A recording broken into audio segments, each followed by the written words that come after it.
So Paul is writing this letter to Timothy. Timothy, he calls him his son in the faith.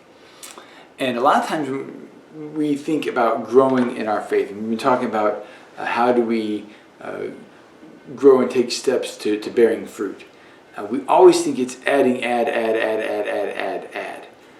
We have to add this, we have to do this, we have to do this, and we have these things that we have to find ways to add to our life. And our life is already pretty busy and pretty full as it is. Even in these times of a little more quarantine, a little bit less activity, where things are not quite all fully back to normal, our lives are still pretty full. They're pretty packed with things, either just the stresses of the situation or the activities that are starting to go on again.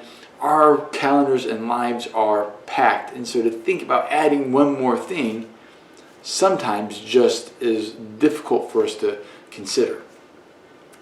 But Paul, in writing to Timothy, he's written this whole letter, and hey, here's what you need to look for. Here's what we need to do. Here's things you need to consider. And then at the very end of the letter, he talks about some things that in that how your life should be.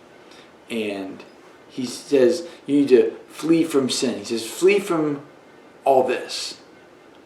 Flee from the sins that would be easy to drag you down. Flee from those things. We need to remove those things from our life. So it's not always just add. There's some subtraction that needs to go on as well. We need to remove things from our life that we know keep us from pursuing God. He says flee from all this and pursue righteousness. Pursue godliness. There's this change of focus from the way things used to be to the hope in the future, the better future that we want for our lives. We have to flee from the things that drag us down. And for each of us, those can be different things.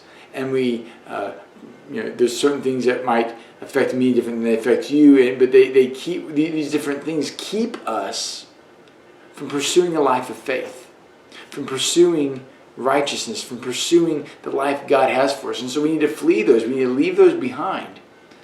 And we need to change our focus and pursue righteousness, pursue godliness, pursue right living. And when we begin to remove the things from our life that keep us from God, it supplies the room in our life to be able to add those things that bring more of God's life out in us. When we find ourselves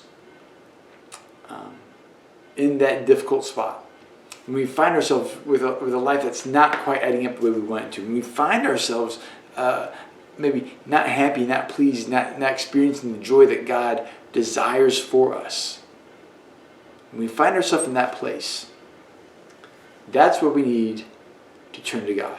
That's where we need to remove the sin and pursue righteousness. We need to remove the things that are broken, the things that keep us from God, and add in those things that we know will bring about more of God's life in us, more of His love and joy and peace, more of that we are ready to produce fruit for Him, so that others might see Jesus in us, that we might encourage them as they pursue Him as well.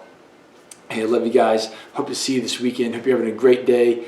And I'm praying for you. And I hope I get to see you real soon.